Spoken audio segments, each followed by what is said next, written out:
BCom final year में पढ़ने वाला राहुल अपनी क्लासमेट जिया से बेइंतहा मोहब्बत करता था। First year, second year, third year तक भी पहुंच जाने के बाद राहुल आज भी अपने दिल की बात जिया से नहीं कह पाया। क्लासमेट होने की वजह से राहुल और जिया की अक्सर बातें तो होती थी, लेकिन सिर्फ उतनी ही जितनी की जरूरत हो। राहुल हालांकि एक बहुत ही शांत किस्म का लड़का था। कॉलेज के अंदर भी उसके सिर्फ गिने चुने ही दोस्त थे। राहुल के मन में जिया को लेकर क्या फीलिंग है, यह भी पूरे कॉलेज में सिर्फ उसके एक ही दोस्त को मालूम था, जिसका नाम था श्याम। श्याम अक्सर राहुल से कहा करता था कि जिया से अपने दिल की बात क्यों नहीं बोल देता।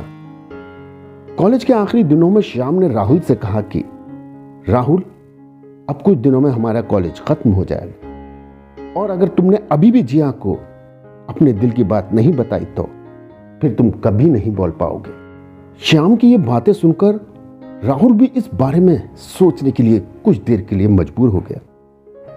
एक दिन राहुल ने बड़ी हिम्मत से जिया के पास पहुंचता है और उससे बोलता है कि जिया, मैं तुमसे कुछ कहना चाहता हूं। जिया कहती है, हाँ राहुल बोलो।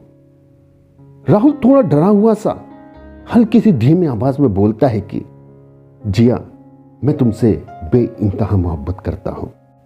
जिया ने सुनते ही बोला, क्या क्या कह रहे हैं आप?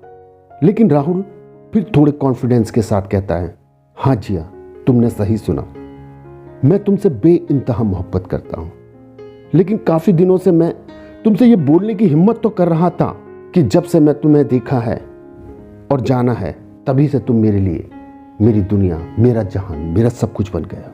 ये सुन के जिया ने कहा कि तुम पागल हो गए हो क्या राहुल? तुम होश में तो हो ना? राहुल की बात सुनकर जिया काफी शॉक होती है। जिया कहती है कि तुम पागल हो गए हो क्या राहुल? तुम होश में तो हो ना? तुम ये क्या बातें कह रहे हो?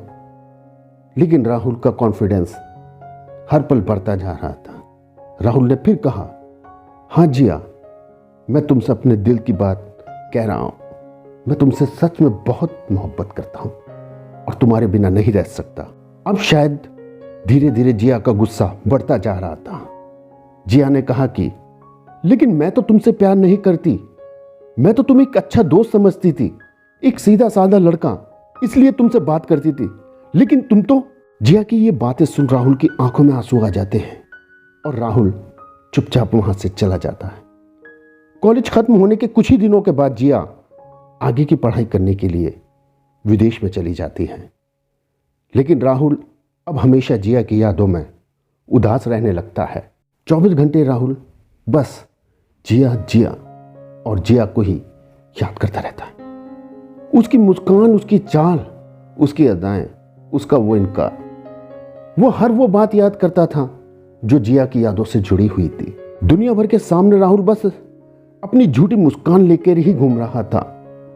जिया को याद कर करके राहुल का हाल दिन ब दिन खराब होता ही चला जा रहा था।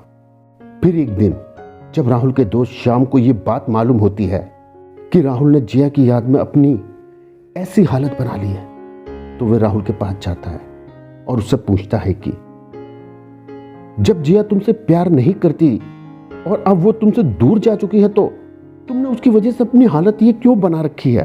तुम अब भी उसे अपने दिल में क्यों बिठा रखे हो? तुम्हें कोई और भी मिल जाएगा यार। लेकिन राहुल कहता है कि श्याम, हासिल करके तो हर कोई प्यार कर लेता है, लेकिन खो के प्यार करना ही तो असली प्यार होता है। मैं जिया से बहुत मोहब्बत करता हूं और हमेशा करता रहूंगा, चाहे वो मेरे पास हो या ना हो।